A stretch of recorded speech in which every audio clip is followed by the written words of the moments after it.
Hey everyone, welcome back to Therapist Uncorked. I'm your host, Carly, a therapist who has way too many thoughts and not nearly enough time.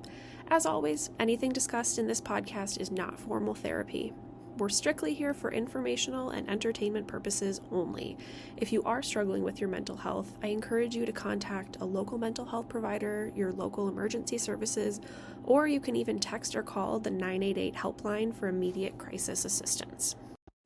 In today's episode, we'll be diving into commonly misused therapy terms that I'm sure most of us have heard before. We've all used words incorrectly before, so this is not intended to shame anyone. I get it. I've done it too. We're all humans. While I love that more and more people are seeking therapy, something I've noticed over the last few years is therapy speak is often misused incorrectly, even if it's completely unintentional. Using these types of terms is super common, and I love that for us.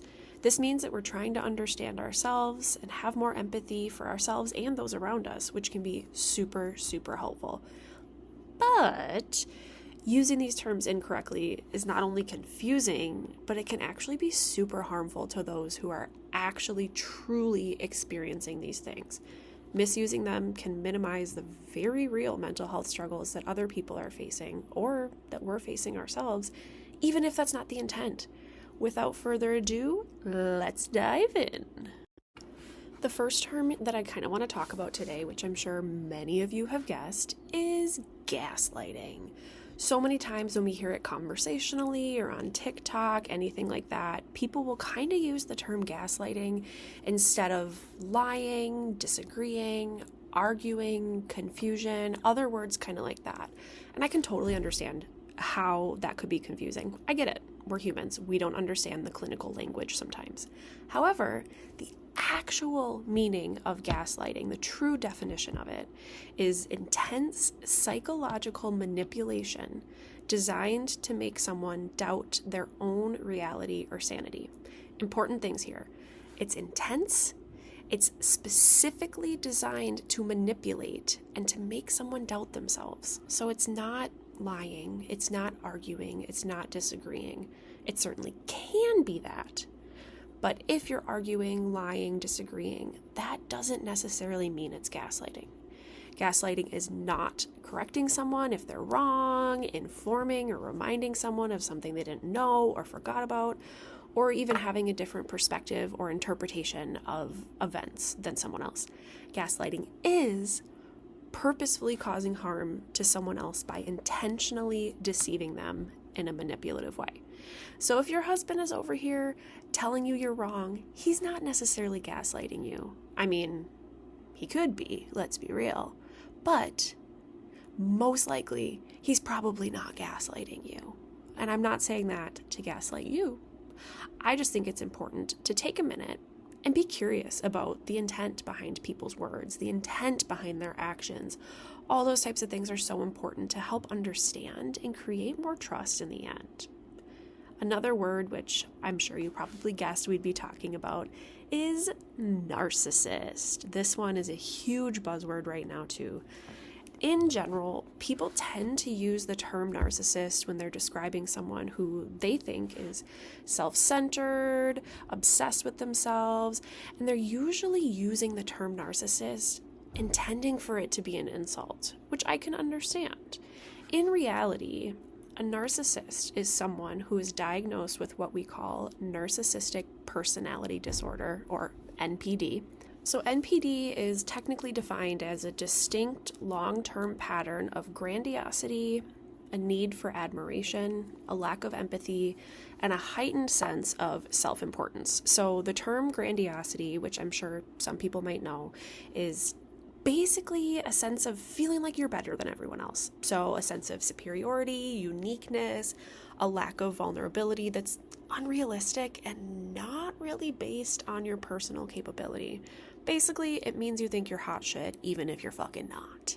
So, with that, narcissism is something that is tossed around so flippantly in today's world. But in 2024, they estimated that there's only about 6.2% of the population maximum in the US of people that have been diagnosed with NPD. And more males are typically diagnosed than females. Listen, I'm not throwing opinions out there. These are facts, okay? With that being said, though, oftentimes people who meet criteria clinically for NPD don't seek treatment, basically due to the nature of narcissistic personality disorder itself. It means you don't think the problem is you. You think the problem is everyone else. You think you are so much better than other people, even if you're not. So basically, what I'm getting at here is being an asshole doesn't automatically mean someone's a narcissist. However, they could have narcissistic traits, or they could just straight up be an asshole. The reason I put narcissism and gaslighting right next to each other is because these words are very often intertwined, and rightfully so, because a lot of narcissists do tend to gaslight people. And again, narcissism is not necessarily intentional. However, you can be a narcissist and not gaslight people, and you can be someone that gaslights people and you're not a narcissist. Those two things are not necessarily mutually exclusive. However, what I'm getting at here is if someone's an asshole, maybe they're just an asshole. That's it. And with that, the next term I'd like to dive into is boundaries. Boundaries can be super important, especially with people that are narcissists, actual narcissists, and people that gaslight. Boundaries are also super important for literally anyone. Okay, we could all use a fucking boundary here and there. In regular conversation, boundaries are often used in place of words like rule or ultimatum, because really, who wants to say you're giving someone an ultimatum? It sounds much better to say, well, that's my boundary. Okay, listen, I love that for you. However, it's not necessarily true. And using these types of terms so flippantly and not really truly knowing the definition of them can be super harmful. And boundaries are something that I preach about super often in therapy. I think they're so important. Everyone should use them, even if you are in the healthiest of relationships. Basically, a boundary is just looking internally, seeing what will you tolerate, what will you not tolerate. And this is in any relationship, whether it's your relationship with yourself, with friends, family, coworkers, your spouse, your partner, even your freaking kids. I mean, Jesus Christ, kids need some fucking boundaries too. Let's be real. We all need them. So basically, boundaries are, like I said, they're meant to be these internal guidelines for what you are willing to tolerate. They're not ultimatums. They are not rules that are designed to control someone else's behavior. They're a way of helping us kind of take a look inside, figure out what we are and are not okay with in all of our relationships.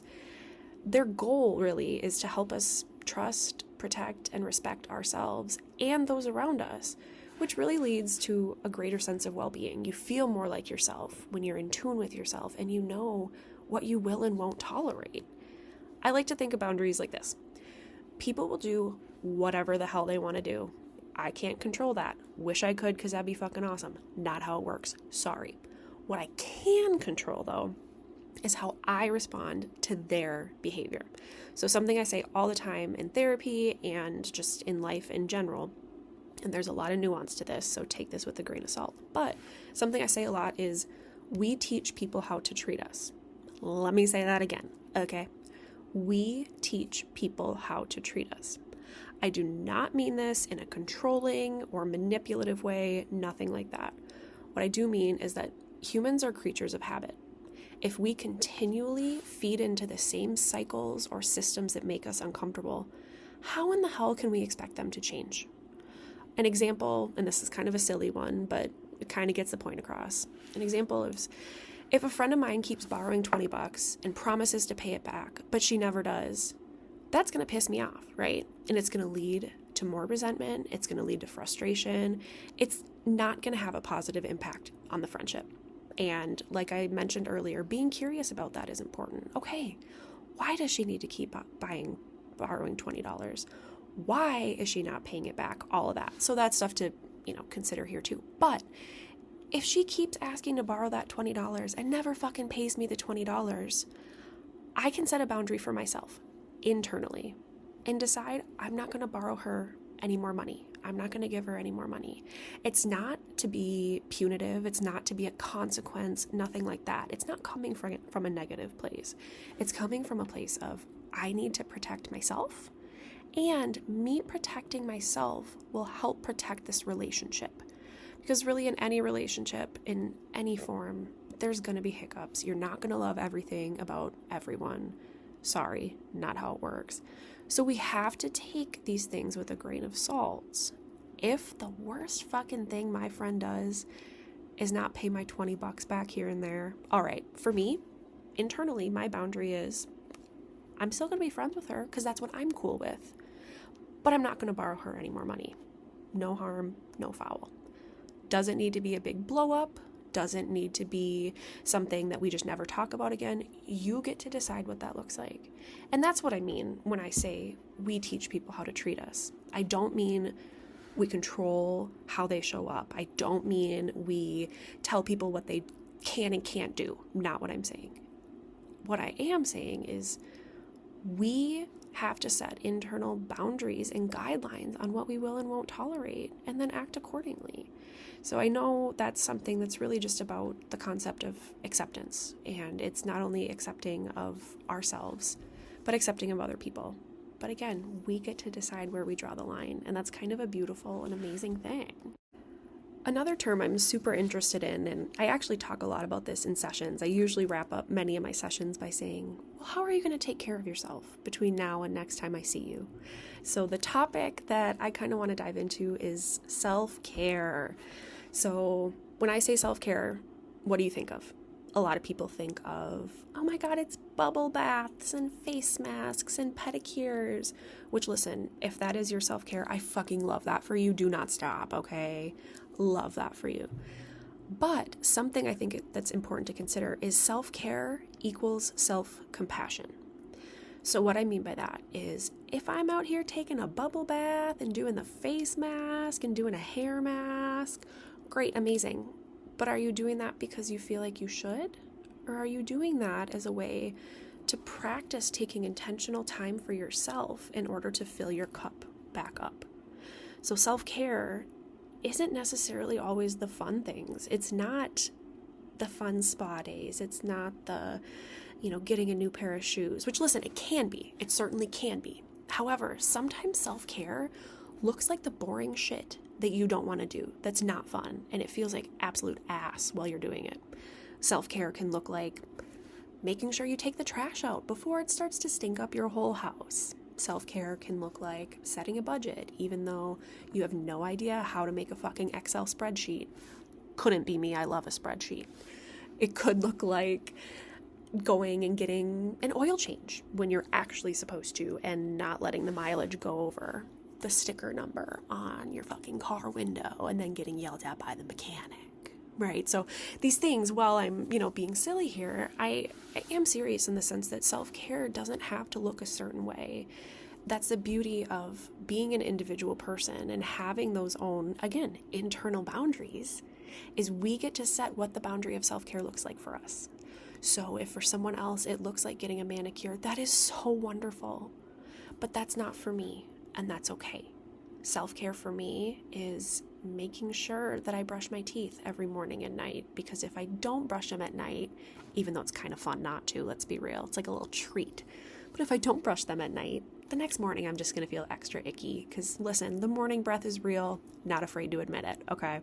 So that's something that I have to do internally. I have to set that internal boundary. Hey, even if you don't want to practice self-care by brushing your fucking teeth tonight, bitch, go brush your teeth, okay? Because you're going to feel better.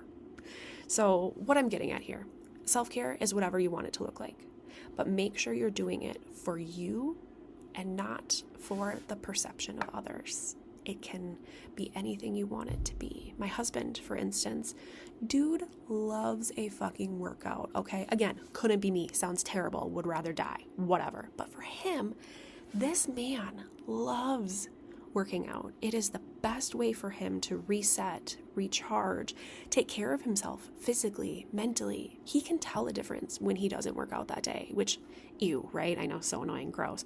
But there's a lot worse things he could be doing, I guess. I don't know.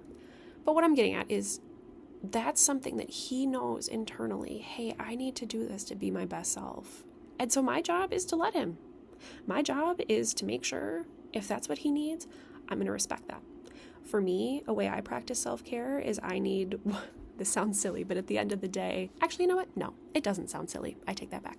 At the end of the day, when I have a long day of clients, I'm tired, my brain is just going all over the place, my ADHD meds have worn off, I am just not my best self, okay? At the end of the day, I go home and I'm just dead to the world, and I tell my husband, I say, I need my shut off my brain time. And it's kind of a silly way to put it, but my way of practicing self-care at the end of a really long day is I just need times to sit on my phone and play a fucking game where it does nothing for me. There's no purpose for it other than giving myself time to just not think and not have to give. Because listen, while I love my job, while I love doing all these things, it's a lot. And it can take a toll, just like any other job in the world, any other event, activity, whatever it is, it's a lot.